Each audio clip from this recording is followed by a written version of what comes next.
Jésus est en vie. Jean chapitre 6. Après cela, Jésus s'en alla de l'autre côté de la mer de Galilée, de Tibériade. Une grande foule le suivait parce qu'elle voyait les miracles qu'il opérait sur les malades. Jésus monta sur la montagne, et là il s'assit avec ses disciples. Or, la Pâque était proche, la fête des Juifs. Ayant levé les yeux, et voyant qu'une grande foule venait à lui, Jésus dit à Philippe: Où achèterons-nous des pains pour que ces gens aient à manger? Il disait cela pour l'éprouver, car il savait ce qu'il allait faire. Philippe lui répondit: Les pains qu'on aurait pour 200 deniers ne suffiraient pas pour que chacun en reçût un peu. Un de ses disciples, André, frère de Simon-Pierre, lui dit: Il y a ici un jeune garçon qui a 5 pains d'orge et 2 poissons, mais qu'est-ce que cela pour tant de gens? Jésus dit: Faites-les asseoir. Il y avait dans ce lieu beaucoup d'herbes. Ils s'assirent donc, au nombre d'environ 5000 hommes.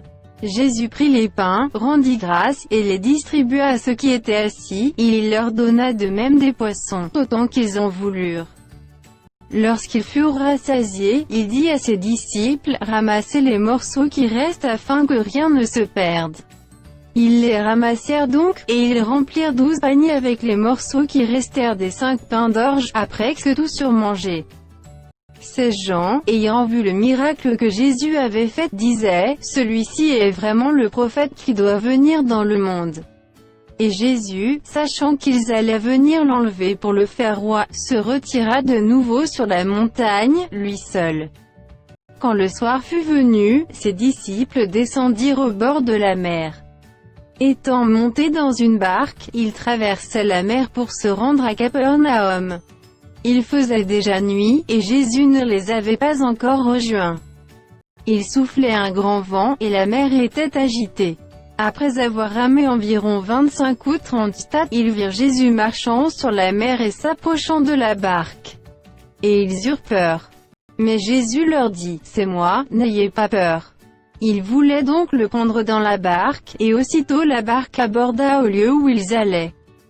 La foule qui était restée de l'autre côté de la mer avait remarqué qu'il ne se trouvait là qu'une seule barque, et que Jésus n'était pas monté dans cette barque avec ses disciples, mais qu'il était parti seul.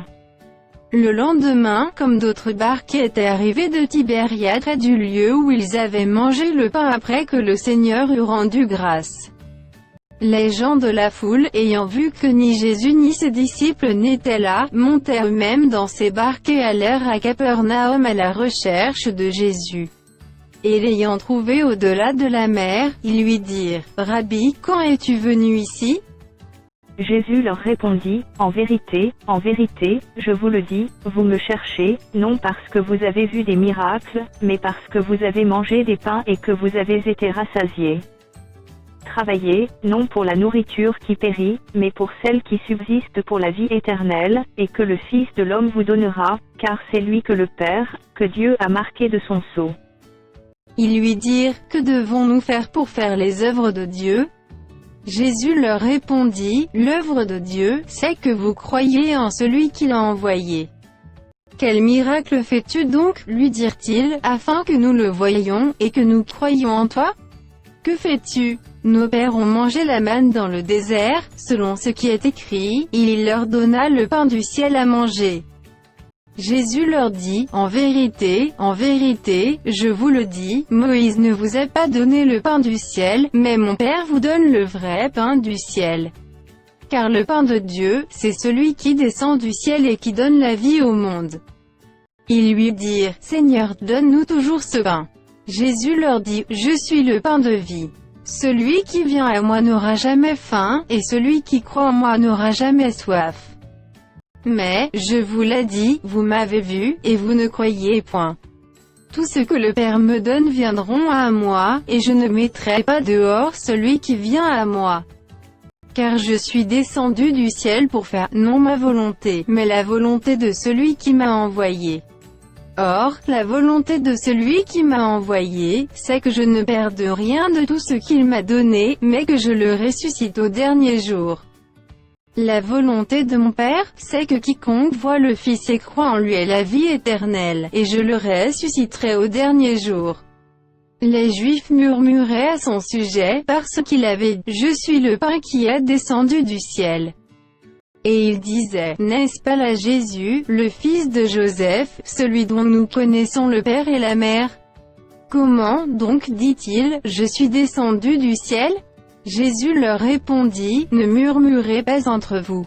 Nul ne peut venir à moi, si le Père qui m'a envoyé ne l'attire, et je le ressusciterai au dernier jour. Il est écrit dans les prophètes, ils seront tous enseignés de Dieu. Ainsi quiconque a entendu le Père et a reçu son enseignement vient à moi. C'est que nul n'a vu le Père, sinon celui qui vient de Dieu, celui-là a vu le Père. En vérité, je vous le dis, celui qui croit en moi a la vie éternelle. Je suis le pain de vie. Vos pères ont mangé la manne dans le désert, et ils sont morts. C'est ici le pain qui descend du ciel, afin que celui qui en mange ne meure point. Je suis le pain vivant qui est descendu du ciel. Si quelqu'un mange de ce pain, il vivra éternellement, et le pain que je donnerai, c'est ma chair, que je donnerai pour la vie du monde. Là-dessus, et les Juifs disputaient entre eux, disant « Comment peut-il nous donner sa chair à manger ?»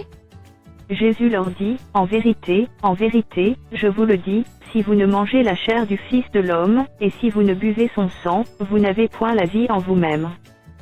Celui qui mange ma chair et qui boit mon sang a la vie éternelle, et je le ressusciterai au dernier jour.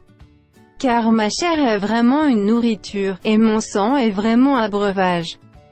Celui qui mange ma chair et qui boit mon sang demeure en moi, et je demeure en lui. Comme le Père qui est vivant m'a envoyé, et que je vis par le Père, ainsi celui qui me mange vivra par moi. C'est ici le pain qui est descendu du ciel. Il n'en est pas comme de vos pères qui ont mangé la manne et qui sont morts. Celui qui mange ce pain vivra éternellement. Jésus dit ces choses dans la synagogue, enseignant à Capernaum. Plusieurs de ses disciples, après l'avoir entendu, dirent « Cette parole est dure, qui peut l'écouter ?» Jésus, sachant en lui-même que ses disciples murmuraient à ce sujet, leur dit « Cela vous scandalise-t-il ? Et si vous voyez le Fils de l'homme monter où il était auparavant? C'est l'Esprit qui vivifie, la chair ne sert de rien. Les paroles que je vous ai dites sont esprit et vie. Mais il en est parmi vous quelques-uns qui ne croient point. Car Jésus savait dès le commencement qui étaient ceux qui ne croyaient point, et qui était celui qui le livrerait. Et il ajouta, c'est pourquoi je vous ai dit que nul ne peut venir à moi, si cela ne lui a été donné par le Père. Dès ce moment plusieurs de ses disciples se retirèrent, et ils n'allaient plus avec lui. Jésus donc dit aux 12, « Et vous, ne voulez-vous pas aussi vous en aller ?» Simon-Pierre lui répondit, « Seigneur, qu'à qui irions-nous? Tu as les paroles de la vie éternelle. Et nous avons cru et nous avons connu que tu es le Christ, le Saint de Dieu. » Jésus leur répondit, « N'est-ce pas moi qui vous ai choisi, vous les doux? Et l'un de vous est un démon. » Il parlait de Judas Iscario, fils de Simon, car c'était lui qui devait le livrer, lui, l'un des 12.